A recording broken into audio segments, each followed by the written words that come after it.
दोस्तों what is investing in exchange traded funds? मुझे exchange traded fund में निवेश करना चाहिए कि नहीं? दोस्तों आज हम ईटीएफ्स के बारे में जानकारी लेंगे। साथ में मैं आपको बता दूं दोस्तों कि फाइनेंशियल व्हीकल कई हो सकते हैं। मुझे मेरी स्टाइल, मेरा कंफर्ट, मेरी रिस्क प्रोफाइल के हिसाब से ये सोचना होगा कि मेरे लिए बढ़िया इन्वेस्टमेंट व्हीकल क्या हो। हमने प्रीवियस वीडियोस में स्टॉक्स डिस्कस किए, हमने प्रीवियस वीडियो में बॉन्ड्स डिस्कस किए और म्यूचुअल फंड डिस्कस किए। इस वीडियो में दोस्तों हम लोग ईटीएफ्स के बारे में दोस्तों जानकारी लेंगे। राइट फ्रेंड्स, सो लास्टली मैंने लास्टली इसलिए लिखा है क्योंकि बाकी सबकी हमने ऑलरेडी प्रीवियस वीडियोस में बात कर ली। स्टॉक्स, बॉन्ड्स, म्यूचुअल फंड, आप लोग वो वीडियोस देखना चाहते हो दोस्तों, प्रीवियस वीडियो पे जाके आप डेटा देख सकते हो। अब लास्टली ईटीएफ दोस्तों म्यूचुअल फंड से थोड़े सिमिलर होते हैं, पर डिफरेंस क्या है दोस्तों? ईटीएफ इंडिविजुअल शेयर्स की तरह स्टॉक एक्सचेंजेस पे दोस्तों ट्रेड करते हैं। जैसे हम कोई शेयर लेते हैं या बेचते हैं, उसी प्रकार से दोस्तों ईटीएफ भी स्टॉक एक्सचेंज पे दोस्तों अवेलेबल होते हैं। राइट फ्रेंड्स, सो ईटीएफ एक्सचेंज ट्रेडेड फंड एक सिक्योरिटी की तरह हुआ जो ट्रैक करता है इंडेक्स को। जैसे निफ्टी हो गया, बैंक निफ्टी हो गया, निफ्टी, बैंक निफ्टी जैसे कई इंडेक्स है, उन इंडेक्स को दोस्तों ट्रैक करता है। कोई कॉमोडिटी को ट्रैक करता है, गोल्ड हुआ, सिल्वर हुआ, या फिर कोई सेक्टर को ट्रैक करता है, और उस पर्टिकुलर सेक्टर पे जो रिटर्न मिलते हैं उसी के रिस्पेक्टिव ईटीएफ में दोस्तों रिटर्न आते हैं। तो इन्वेस्टर अगर चाहते हैं कि मुझे निफ्टी जैसे रिटर्न मिले, वो निफ्टी के ईटीएफ में पैसा लगा सकते हैं। इन्वेस्टर चाहे मुझे गोल्ड रिलेटेड रिटर्न मिले तो वो गोल्ड ईटीएफ में पैसे लगा सकता है। तो यस दोस्तों, ये ईटीएफ स्टॉक एक्सचेंज पे ट्रेड करते हैं। राइट, तो ये सिमिलर हुए दोस्तों क्लोज एंडेड म्यूचुअल फंड जैसे जो लिस्टेड होते हैं स्टॉक एक्सचेंजेस पे। तो यस दोस्तों, ईटीएफ जो कि स्टॉक एक्सचेंज पे लिस्टेड होते हैं, पूरे दिन दरमियान जब बाजार चालू होता है तब इनके भी प्राइस में दोस्तों बदलाव आते हैं, और ये बदलाव दिन भर दोस्तों आप देख सकते हो। सो एक्सचेंज ट्रेडेड फंड यानी ईटीएफ को भारत में एग्जिस्टेंस के दोस्तों 2 दशक अब हो गए हैं। लेकिन दोस्तों हमें ये एक्सेप्ट करना होगा कि इनको कन्वेंशनल म्यूचुअल फंड जितनी जबरदस्त पॉपुलैरिटी नहीं मिली है दोस्तों। राइट, जितने लोगों को म्यूचुअल फंड की जानकारी है, जितने म्यूचुअल फंड सक्सेसफुल है, उससे कंपेयर करें तो ईटीएफ उतने दोस्तों पॉपुलर नहीं है। इसके पीछे कुछ कारण भी है। एक कारण दोस्तों ईटीएफ की पॉपुलैरिटी कम होने का क्या हो सकता है? दोस्तों एक कारण ये भी है कि नॉर्मल इन्वेस्टर को ईटीएफ की अंडरस्टैंडिंग नहीं है। दोस्तों दूसरा कारण, और ये बहुत ही इंपॉर्टेंट कारण है, कि ईटीएफ जो कि कोई इंडेक्स को ट्रैक करता है, हो गया सेंसेक्स, बैंकेक्स, निफ्टी, तो रिटर्न दोस्तों उसके जितने मिलने वाले हैं, आप उसको आउट परफॉर्म तो करने वाले नहीं हो। इसके कारण भी दोस्तों इसकी पॉपुलैरिटी थोड़ी कम रहती है। सो सीधी बात है दोस्तों, अगर हम गोल्ड को ट्रैक करेंगे तो गोल्ड के रिटर्न आएंगे, निफ्टी को ट्रैक करेंगे निफ्टी के रिटर्न आएंगे। मतलब ये रिटर्न हमारे टोटली डिपेंड है उस इंडेक्स के ऊपर। और जबकि दोस्तों भारत एक ग्रोइंग इकोनॉमी है जहां पे ग्रोथ जबरदस्त है। दोस्तों ग्रोइंग इकोनॉमी में फंड मैनेजर के लिए बहुत बड़ा चैलेंज नहीं होता है इंडेक्स को आउट परफॉर्म करने का। तो जब ऑलरेडी दोस्तों आपको इंडेक्स से अच्छे रिटर्न मिलते हैं तो आप क्यों इंडेक्स फंड में जाओगे? दोस्तों इसी के कारण ईटीएफ की पॉपुलैरिटी भी दोस्तों कम है। राइट, जब आपके पास huge opportunities non index share में है, then why only index? Right, जैसा मैंने बताया दोस्तों कि एक एक्टिव फंड मैनेजर के लिए इंडेक्स को बीट करना ऐसे बहुत बड़ी बात नहीं है, क्योंकि इंडिया में ग्रोथ है। आपको बहुत से सेक्टर, कई कंपनीज में ग्रोथ मिलता है जो इंडेक्स को आउट परफॉर्म करता है। दोस्तों खास इसी चीज की वजह से ईटीएफ की पॉपुलैरिटी भी कम है और ईटीएफ का एयूएम भी दोस्तों कंपैरेटिवली दोस्तों कम। हालांकि दोस्तों आने वाले समय में 2 चीजें ईटीएफ को पॉपुलर कर सकती है। 1, ऑफ कोर्स दोस्तों जब बाजार के वैल्यूएशन बड़े हाई हो जाए, ऐसे समय पे दोस्तों मुश्किल होता है इंडेक्स को बीट करना। उस समय पे दोस्तों इन्वेस्टर प्रीफर करते हैं कि चलो इंडेक्स फंड में इन्वेस्ट करें। ऐसे समय पे ईटीएफ की पॉपुलैरिटी दोस्तों बढ़ती है। जैसा दोस्तों कई डेवलप कंट्री में ये देखा गया कि इंडेक्स फंड या वो म्यूचुअल फंड जो डायरेक्टली इंडेक्स को कोरिलेट करते हैं दोस्तों, वहां की पॉपुलैरिटी बढ़ती है। राइट, इसे कहते हैं पैसिव फंड। भारत जैसे ग्रोइंग कंट्री में दोस्तों एक्टिव फंड ज्यादा पॉपुलर रहते हैं। और दूसरी चीज जो फायदा दे सकती है वो है दोस्तों गोल्ड ईटीएफ या रियल एस्टेट ईटीएफ, क्योंकि इसकी कोई कंपेरेबल कोई दूसरी प्रोडक्ट नहीं है। तो लोग क्या करते हैं, जैसे किसी को गोल्ड चाहिए, अब पूरा गोल्ड लेने में तो बहुत पैसा चाहिए, पर जब वो गोल्ड ईटीएफ लेते हैं तो वो 1 ग्राम, राइट, यानी यूनिट में गोल्ड को ले सकते हैं। बहुत से लोगों को मैं जानता हूं जो दशक से ज्यादा समय से दोस्तों ईटीएफ, गोल्ड ईटीएफ में एसआईपी कर रहे हैं और अच्छा खासा उन लोगों का गोल्ड में एयूएम बढ़ा, तो गोल्ड वो हर महीने ये थोड़ा थोड़ा थोड़ी ना ले जा सकते थे बाजार से, तो ये एक अच्छा तरीका उनको देता है गोल्ड ईटीएफ जैसा। सिमिलरली रियल एस्टेट ईटीएफ दोस्तों, लिक्विड ईटीएफ भी एक बहुत अच्छा तरीका है, जहां पे जो मेरी कुछ बचत है मैं अभी शेयर बाजार में नहीं डालना चाहता हूं, मान लो बाजार की वैल्यूएशन हाई है, तो मैं लिक्विड फंड में, लिक्विड ईटीएफ में पार्क कर देता हूं। ऐसे पार्किंग किए गए फंड तब काम लगते हैं जब बाजार गिरता है, हम लिक्विड ईटीएफ से निकाल के बाजार में डाल सकते हैं। तो इन चीजों से यस दोस्तों, ईटीएफ की पॉपुलैरिटी बढ़ सकती। जैसे यहाँ पे दोस्तों डेटा बताया गया है कि भाई 2 दशक हुए, पर अभी 190 टोटल ईटीएफ हो चुके हैं, जिसमें 141 तो प्योर इक्विटी के दोस्तों ईटीएफ से।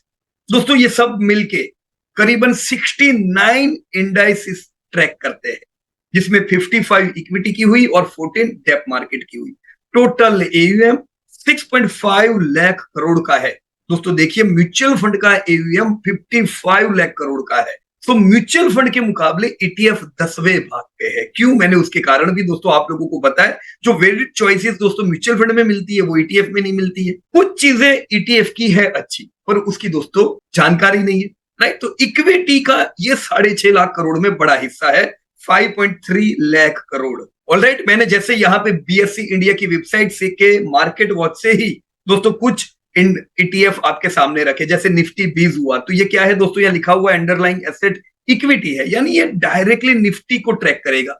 निफ्टी बढ़ेगी ईटीएफ बढ़ेगा, निफ्टी गिरेगी ईटीएफ गिरेगा, यानी निफ्टी को ये मिरर करेगा, निफ्टी जैसे रिटर्न मिलेंगे। मैंने आपको बताया दोस्तों, भारत ग्रोइंग है तो यहाँ पे अपॉर्चुनिटीज कई होती है और ग्रोथ हमें निफ्टी से ज्यादा मिलता है, इसीलिए पॉपुलैरिटी थोड़ी इनकी कम होती है। डेवलप इकोनॉमी में हो सकता है ये पॉपुलर हो। सेकंड दोस्तों गोल्ड बीस, जो मैंने बताया बहुत ही बढ़िया तरीका अब तक का था। मैं था इसलिए कह रहा हूं क्योंकि एसजीबी वो टाइम पे नहीं थी, राइट। सोवरेन गोल्ड बॉन्ड आने पे दोस्तों हम लोग भी एसजीबी रिकमेंड करते हैं, पर ये भी एक बहुत अच्छा तरीका है दोस्तों। और हमने हमारी आंखों के सामने दोस्तों दशक से भी ज्यादा समय से इन्वेस्टर्स को एसआईपी करते देखा। देखो कितना बढ़िया ईवीएम हुआ। 2008-9 में मेरे ख्याल से सब लोग गोल्ड बीज में एसआईपी करते थे, 1-1 ग्राम लेते गए और आज दोस्तों पहाड़ हो गई, राइट। वैसे ही बैंक बीज जो निफ्टी बैंक को मिरर करेगा, पीएसयू बिग्स, तो there are several different ETFs. दोस्तों एक ईटीएफ में जरूर कहना चाहूंगा, लिक्विड बीज, जिसको हम लोग रेगुलरली इस्तेमाल करते हैं बरसों से। दोस्तों इसको हम कैसे इस्तेमाल करते हैं वो भी मैं आपको बताना चाहूंगा। जैसे हमारे पास कोई फंड आया, फॉर एग्जाम्पल 100 रुपीज, दोस्तों 100 रुपए का फंड है। अब हम लोग हमेशा ट्रैक करते हैं सेल्स ग्रोथ, प्रॉफिट ग्रोथ और पी। दोस्तों ग्रोथ को वैल्यूएशन के साथ कंपेयर करते हैं। अगर वैल्यूएशन बड़े हाई है, ग्रोथ से ज्यादा महंगे है, तो दोस्तों हमें कैश रखना होगा। अब कैश रखेंगे तो कैश तो कुछ कमा के देगा नहीं, तो हम लोग क्या करते हैं, जैसे आज जब मैं वीडियो बना रहा हूं ये समय पे हम रिकमेंड करते हैं 9% जितना कैश हो, 8.7 टू बी एग्जैक्ट। तो ये 8.7% पूरा कैश रखेंगे तो ये एक प्रकार का शेयर हुआ।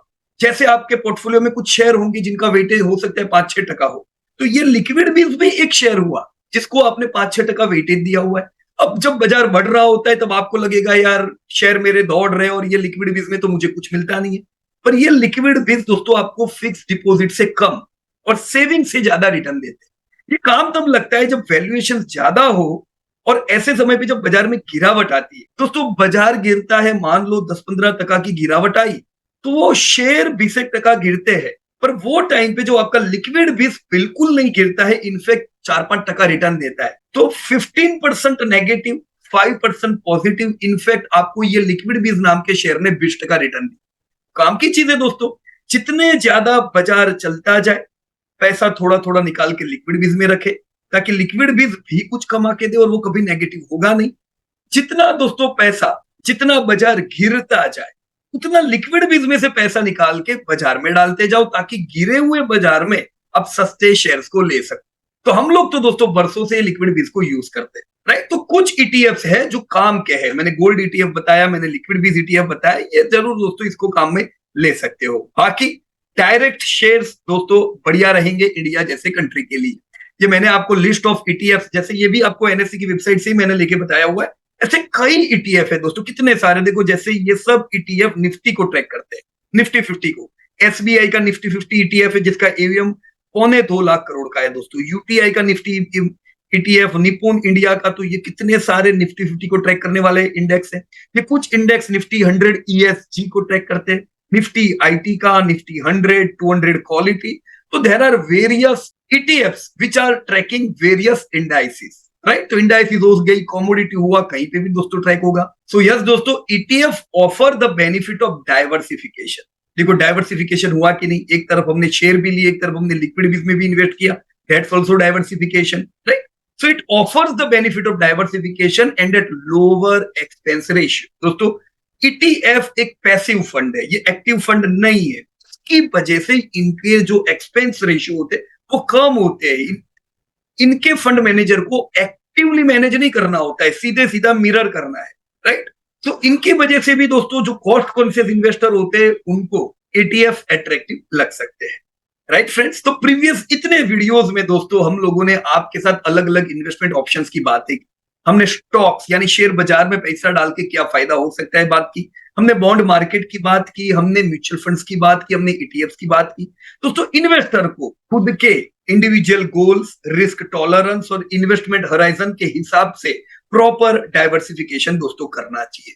साथ में ये भी ध्यान रखें कि ओवर डाइवर्सिफिकेशन भी नहीं, दुनिया भर के शेयर ले लिए, दुनिया भर के म्यूचुअल फंड ले लिए और इतना सारा फैला के बैठे दोस्तों, वैसा भी बराबर नहीं।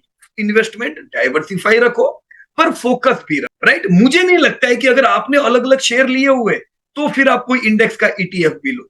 आपने गोल्ड नहीं लिया है तो गोल्ड का ETF लो, राइट। उस प्रकार से दोस्तों आप अपने पोर्टफोलियो को दोस्तों बना सकते हो। So yes friends, by understanding the basics of stock, ये हमने पिछले सारे वीडियोस में बिल्कुल बेसिक बातें की।